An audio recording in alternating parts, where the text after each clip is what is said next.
Before I get to the news, I want to tell you about See Here. It's a new outlet for discovering the arts across Western North Carolina. Through video, podcasts, and written stories, I bring you inside local music, dance, theater, visual art, and contemporary literature. See Here just launched, and you can get in on the ground floor by subscribing to our newsletter for free. Just go to seeherewnc.com, and I'll see you at See Here.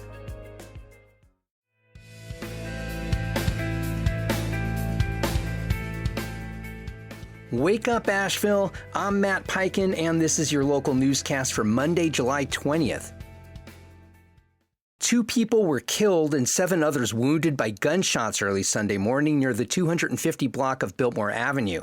Asheville police responded around 2:20 in the morning to reports of shots fired and found 9 people hurt. Despite life-saving efforts, 2 were pronounced dead at the scene. Conditions of the 7 others taken to Mission Hospital haven't been released. Police say evidence suggests the shooting may be connected to a prior gun violence incident. The area was temporarily closed but has reopened. Meanwhile, the State Bureau of Investigation has identified Arturo Castillo Palomar of Saluda as the man Asheville police fatally shot last Wednesday outside of the Asheville bar Shakey's. Read more in the Citizen Times. Some Asheville residents say they're frustrated with how public comment was handled at a recent city council meeting. Dozens signed up to speak at a May 12th meeting about a federal grant for a real-time intelligence center at the Asheville Police Department and a contract extension with the surveillance company Axon. Public comment began after 10:30 p.m., was limited to 2 minutes per speaker, and capped at 1 hour. Some who waited for hours never spoke. Council members say time limits are legal and that there are multiple channels for public input. The measures passed 6-1. Read more in the Mountain Express.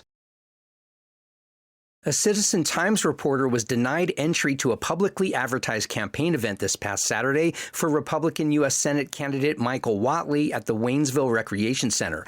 Local Republican officials said the gathering was private, even after the town attorney said public events at town facilities should be open to everyone. Town Council member Anthony Sutton said, quote, "You cannot be selective in First Amendment rights." The Whatley campaign attempted similar press restrictions earlier this month in Raleigh. The campaign declined interview requests and criticized reporters in a written response. You can read more in the Citizen Times. A new state program will help some Hurricane Helene survivors pay for a temporary place to live while their homes are repaired. Lawmakers set aside $40 million in state budget for the Temporary Relocation Assistance Program. It's tied to Renew NC, the $807 million effort to fix single-family homes damaged by the storm. Governor Stein says having relocation money will help speed up construction. State officials had called the lack of housing aid a choke point, with some applicants delaying or withdrawing. The funding covers temporary housing during repairs, plus 21 days to move. Read more at Blue Ridge Public Radio.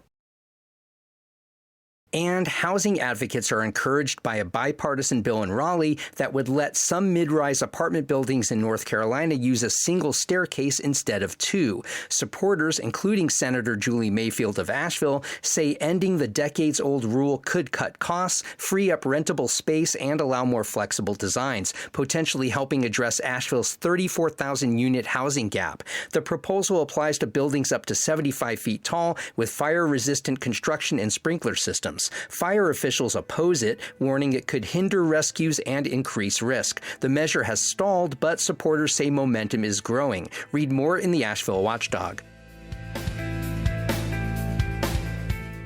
I wanted to let you know Wake Up is hitting the snooze button tomorrow, and I might miss a newscast or 2 over the coming week. But please keep following right here, and I'll be back with daily newscasts soon enough. In the meantime, if you haven't already, please check out my new platform devoted to local arts and culture. It's called See Here, and you'll find conversational interviews, short documentary videos, and more. Go to seeherewnc.com. I'm Matt Peiken, and I'll see you there and here. Thanks for tuning in.